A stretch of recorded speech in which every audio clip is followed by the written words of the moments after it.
Hi everyone, so we're group 1 and our first ecosystem was the California chaparral.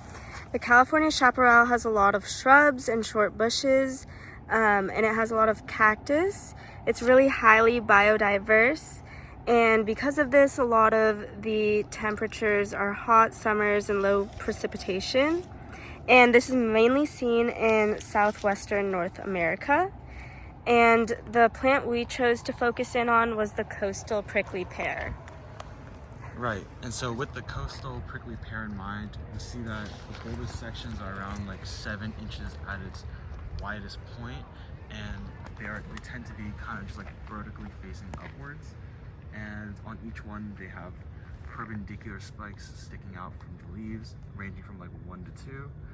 And the plant is mostly dark green, but we do see that there are yellow tinted edges on some of them, and mostly they're just protruding from the ground very low to the floor. So yeah, as we were talking about, some adaptations in this ecosystem are vertical leaves because the sun hits the plant for less time just due to the minimal surface area, so that helps it retain water. Another thing that we observed is actually on this plant here to the left, but plants tend to shed their lower branches because that helps prevent fire from moving up the plant. And as you can see, there aren't a lot of lower branches, it's mostly vertical. Our second ecosystem was South Africa.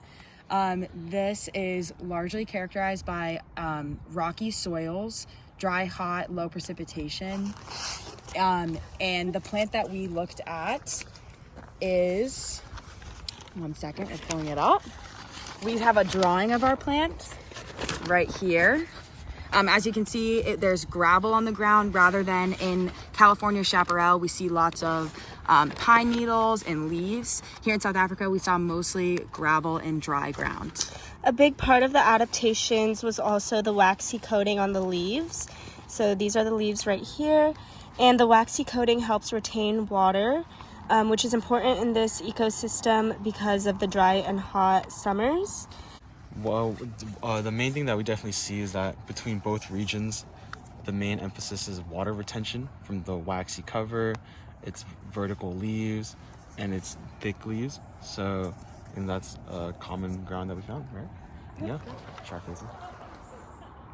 All right.